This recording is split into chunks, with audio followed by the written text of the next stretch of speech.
Pemirsa, headline pertama kita awali dari Kabupaten Banyuwangi terkait statistika jumlah penularan HIV/AIDS sepanjang 2022. Dinas Kesehatan Banyuwangi, Jawa Timur mengeluarkan statistika penularan HIV/AIDS sepanjang 2022 ini pada akhir pekan lalu. Hingga September 2022, kasus kumulatif HIV di Banyuwangi tercatat sebanyak 500 lebih terlaporkan.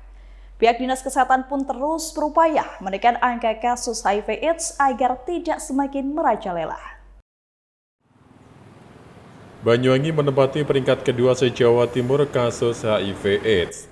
Data Dinas Kesehatan Banyuwangi mencatat, setidaknya sejak 2022, lebih dari 500 kasus ditemukan.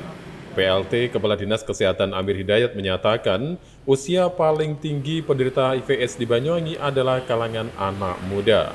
Perilaku seks bebas menyumbang angka sekitar 30 hingga 50% penularan HIV/AIDS. Sementara penggunaan jarum suntik narkoba menjadi penyebab utama dengan menyumbang angka 70 hingga 80%. Amir mengatakan narkoba dan sebagainya relatif sangat rentan karena digunakan bersamaan.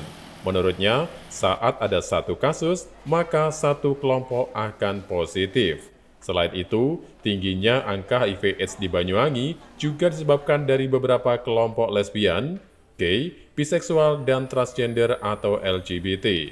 Amir menjelaskan, penularan pada golongan heteroseksual angkanya terus meningkat. Sementara pada homoseksual, utamanya lelaki sesama lelaki atau LSL kini tercatat sudah mencapai 28%. Tingginya kasus HIV/AIDS tersebut tentu menjadi kewaspadaan dan perlu perhatian serius bersama. Dinas Kesehatan Banyuwangi saat ini terus melakukan upaya pencegahan agar angka kasus HIV/AIDS tidak meningkat. Amir menegaskan, pihaknya terus berupaya menekan angka kasus HIV/AIDS agar tidak semakin merajalela.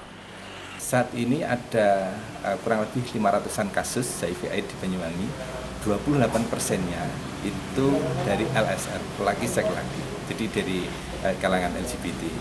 Nah ini yang harapannya kita bisa pesankan kepada semua pihak, kepada teman-teman untuk melakukan 5 langkah. Jadi harapan kami ABCDE ini bisa dilaksanakan. A-nya itu abstinensia, jangan melakukan hubungan seks bebas, terutama pada LSL ini itu terjadi karena lesi yang terjadi pada saat hubungan seks. Dari Banyuwangi, Jawa Timur, Rizky Hidayat, Nasional TV melaporkan.